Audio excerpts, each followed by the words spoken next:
Join the Our Game Supporters Club at Patreon for €5 per month to get audio podcasts of the Hurling and Football Show and much more exclusive material. Top 5 footballers that are left in the Football Championship at the moment, rank them 1 to 5. A tough one to pull out now, but of the teams that are left, Kerry, Dublin, Mayo, Tyrone, Monaghan, Cork, Galway, Kildare. Who are the top 5 footballers in the country? And I think we should start off with the ones that we know are definitely going to be in the conversation. So I think David Clifford is definitely going to be mentioned. Brian Fenton, maybe Kilkenny, Conor McKenna, so nice dubs to Sean O'Shea. Paddy Durcan I'd put in there. I would say Conor McManus, now maybe not quite to the same level as a year or two ago. Daniel Flynn, outside shot, Kildare man. You're just trying to accommodate Kildare here, aren't you? I do think put him in a Dublin or a Kerry team. Like, I mean, you're also biased towards forwards or attacking defenders there too. Like, I mean, you haven't named a Paddy Hampshire. You haven't named any of the Kerry backs. I mean, you didn't even talk about any of the dub backs there.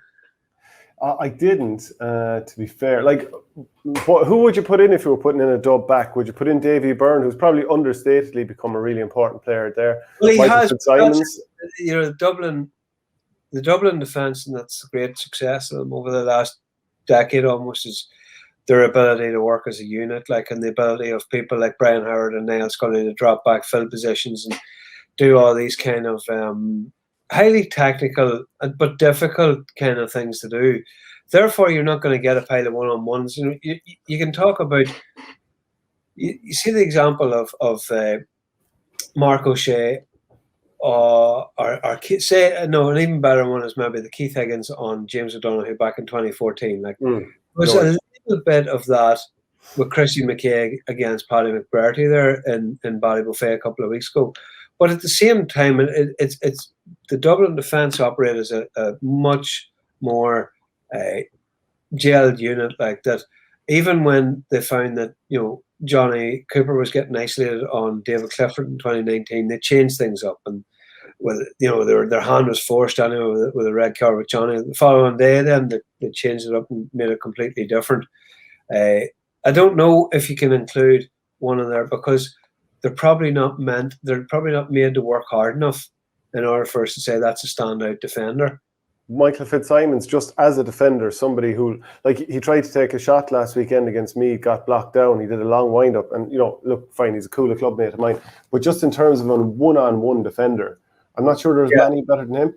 Yeah, he stands people up, and he's got a great. He's one of these boys is the biggest wingspan. Like, he used to say, he's good at that, knobbing in, reaching around a man when he's in full flight, and tipping it out of his grasp, like, so if you want to put him down, but are you going to pick him in the top 5 ahead of... No, but you're the one who's making a push for defenders there, so I'm giving you a defender, somebody who's not even interested in the other end of the field in a lot of ways. Well, you've got Clifford, you've got O'Shea, you don't have any Tyrone players in there. Well, I think Conor McKenna, a bit like Daniel Flynn, could be arguably put him in the right team that's challenging for an All-Ireland. Like, you see what Conor McKenna did, stealing in front of, I can't remember who it was, maybe McBurty. He stole in front of him to win a crucial ball near the end of the game, ran off the shoulder the whole way up the other end of the field. And it happened just in front of the press box, like, and yeah, it was just a chorus of from different journalists just looking at, because the speed, and he was calling for the ball over his shoulder. He was looking over his shoulder, screaming for the ball, and still making ground on the guy who was coming with the ball. And didn't he give it to McCurry to knock over? Just looking at my notes here, I think he gave it to McCurry. He did. He played it in, and a point came off it, surely. But I mean, he still has to deliver in championship across a full game. Like, I mean, he was unimpressive against Donegal last year, and he was back in as a sub here. First ball, he kicked over the sideline, he kicked away, and I do believe that's probably just a little bit of over eagerness and just find his feet. But then what he did, he settled himself in a couple of simple touches, and you can see that if he can find the proper position, that might be centre back for a man like that, because like, I mean, they put in Frank Burns there late. They put Michael O'Neill centre half forward. Michael O'Neill isn't really a centre half forward. Like, it was just an auxiliary defender for them. So if you can find a central position that works for him, maybe facing the ball as he did in Aussie rules, maybe a centre back, and let him settle there, he could be, he's certainly got the explosive and the athletic. But we have to see how the fine motor skills all show up. Like, but you're right though. He was like a calf being let out of the shed after winter when he first came in. He was mad to just do something, anything. But like in terms of an athlete, I think, and it's no surprise they both spent time in AFL. But Daniel Flynn of Kildare, Conor McKenna, who else is in that level of athleticism? Jack McCaffrey, I think, would be on the short list here, but he's not playing, obviously. Oisin Mullen. Oisin Mullen, yeah. And like Lee Keegan was at this level. I don't know if he quite is anymore. What would you think on that? Well, I mean, injuries. Same with James McCaffrey, actually, or James McCarthy. James McCarthy's an animal. Yeah, he's just supremely athletic. Brian Fenton, Con. Yeah, you look at some of the Tyrone boys there too. Like someone like I'm quite sure. I think Peter Hart is a very impressive athlete. He is, yeah. But like too often in the big games, am I being harsh here saying John Small is closing down? Pure athleticism, like he never ever stops. Like Matthew Donnelly is someone who's regaining that athleticism. Turned the game that in a lot of ways the last day. He had a hand on a lot of these scores against Donegal, didn't he? Well, because they introduced the subs and where they introduced them, like Cal McShane, then obviously Matty's going to drop deeper. And to me, he had his best game in a Tyrone jersey in years, because under Mickey Hardy was very much the midfield general, directing things, short passing and pointing and directing and trying to get. Whereas he just said, "Damn it, I'm going to have to break a few lines here." Once he starts doing that and growing in confidence, it's almost like he hasn't been backing himself for the last number of years. Where do you think McGeary can go, by the way, Ciaran McGeary? But McGeary's always been like, people in Tyrone get a bit frustrated with his tackling, and he's normally pick up a card. Like, you're sort of guaranteed a card with him. But like, he is unbelievably fast, unbelievably athletic. Like, and you look at the last number of years, big games where Tyrone have actually done well in, right? Thinking about the backdoor game against Donegal and Ballybofey in the 18, McGeary came very strong and had a late point in that. The Ulster final in 2016 against Donegal, everyone remembers Peter Hart's point from the next town land, and the one Sean Kavanagh kicked and Jeff Bezos caught when he was in the moon and dropped over the park. The winning point, I think, that day came from McGeary from way out left off his left boot. People forget that. Like, McGeary's point, a big play, and that was his first year in senior football then too. I really rate him. I don't really understand why people are underwhelmed by him. I think he's a fine player. Tendency to give the ball away the odd time, but I don't think he made too much wrong. He got three points from play. You got a wing forward kicking 3 points from play. You're doing good. Like, and a wing forward who's an auxiliary defender, really. Yeah, and he set the tone too. Got the first one. If you have any comments, let us know who you think should be. If they're on YouTube or Facebook, we can bring them up on screen. So, right, if you were to pick who is Tyrone's best player, if we were to put into this conversation and try and put someone up there in the top 5, who's Tyrone's very best? Can't do without. I think Tyrone have a load of different variety of players. Like if you were to look at this, you're either picking the playmaker, like the Shawnee O'Shea. I know he's playing full forward. Like you're picking the finisher, like a David Clifford, or else you're picking a very elegant looking midfielder like a Brian Fenton. Tyrone are chopping and changing in their midfield all the time. Conor Kilpatrick and Brian Kennedy were there. They're very, very inexperienced. Like, that was a first time for them to even play together, I think, ever. Because I can be stand to be corrected on that, but like, they're developing players. They're not elegant. Manny Donnelly is one of these middle-aged players who's busy, but and doing an awful lot and contributing well. But you're not going to say that he right now at the moment is one of the best 5. I kind of just think that you have to maybe categorize this debate and say who's the most breathtaking. And for me, that would be McCarthy being the talk and Fenton would be in the conversation.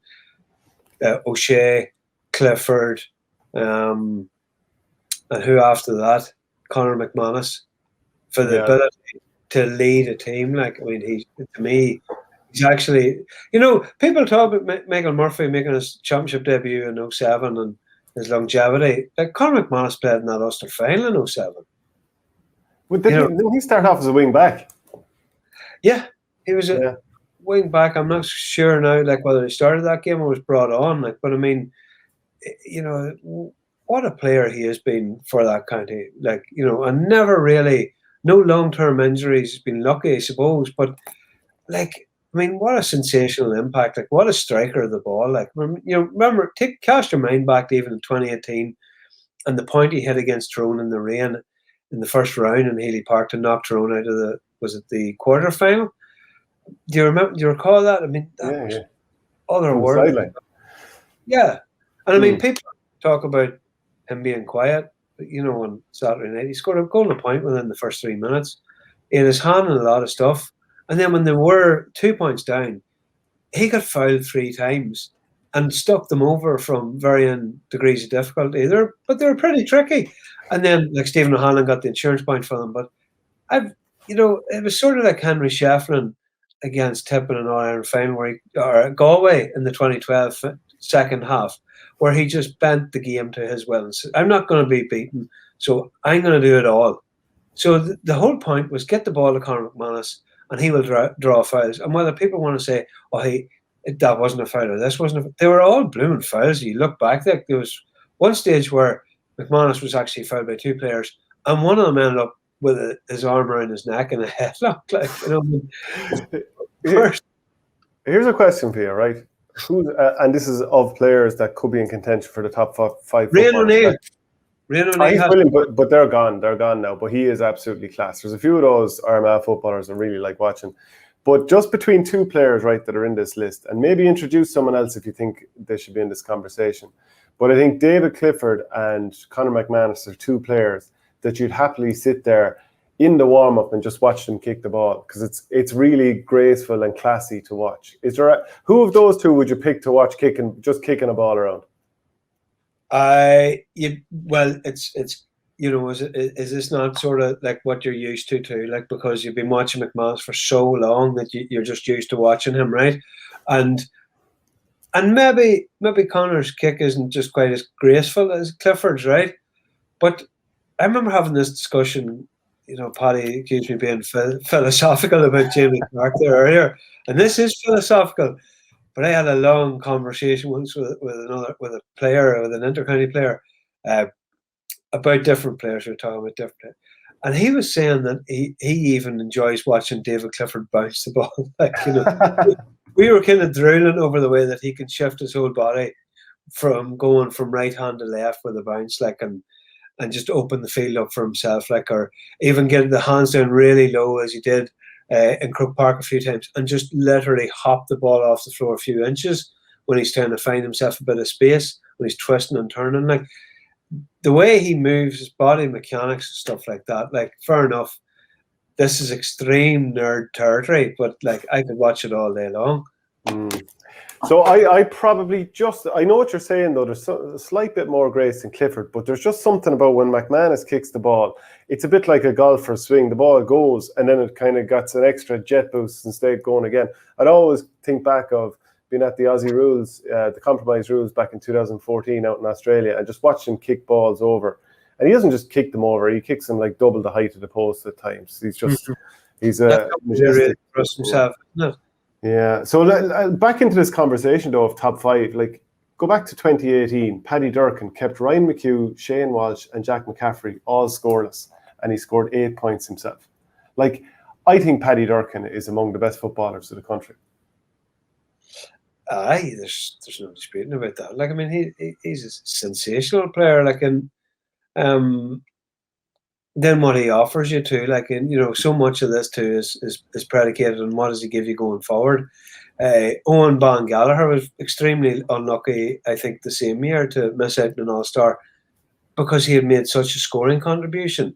But Very rarely, actually. If you look at that game at the weekend, Owen Gallagher won about 4 frees, where if they would work the ball around, and eventually he would just charge straight through, trying ahead for the D, and he'd be taken down by 2 or 3 Tyrone players, and he got his free. And then Donegal were just about hanging on in the game. And you're saying, God, Owen Gallagher's having a fine game. At the same time, he was marking Darren McCurry. So his defensive contribution was sort of maybe overlooked when you look at the bigger picture. And you know, you're talking there, in fairness, you're backing it up, Paddy Durcan. Here's how he marked, but we also know what he gives you going forward. Like, so he is explosive, and he's all those things. Like, and you know, one man's meat's another man's poison. Like, you might see another player like I'm going to mention his name here. There, you know, if we look at play, you said about we talked about the graceful midfielder and the finisher and the creator. There's another bracket now of inter-county players, and I think we should maybe talk about this, and that is just the link man, right? For a time, I suppose you could say that Matty Donnelly was the link man for Tyrone. I don't think that's his role. Shouldn't be his role. Niall Scully is a brilliant link man, right? Kevin McLaughlin. Fair enough to say that he's a link man, like he knits stuff together. You go with you, yeah. And Paddy Clifford is now doing it for Kerry, maybe. Yeah, but I don't think there's a better player in Ireland at that role than Ryan McInnes. I think he is unbelievably energetic. Like, he can pop up anywhere.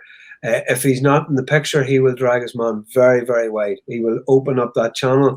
But within 30 seconds, he could be on the end of that move, steaming through the middle. It was him that set up one of the goals. Which one it was? I think it was for...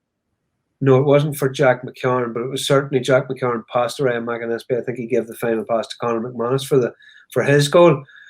He just gets on the ball all the time. He never, ever loses it. He's always covering his position. I just think there's nothing like him. I think he scored 3 points from play against Galway in the Super 8s in 2018, and I'm not sure he's a consistent enough scorer. Like, I mean, obviously, when the heat was on them against Tyrone in the league, he hit the final point to draw that game for Monaghan. He does pop up with the occasional one, but I just think there's nothing like him for that role. He's just a class act. Yeah, we better pick our top 5. We didn't even mention the likes of Shane Walsh, Damien Comer. There's probably a few other players in there too. But my top 5, and you can kind of interject if you like: Brian Fenton 1, Conor Callahan 2, Clifford 3, Durcan 4, and Ciaran Kilkenny 5. Yeah, well, you've got the 3 dubs. You've got Fenton, Kilkenny, and Con, and they kind of have to go in, and Clifford has to go in. I'm not going to dispute any of it. Only the placing, like, you know, I mean, is Brian Fenton on current form and more exciting? Do you have James McCarthy in there? I don't.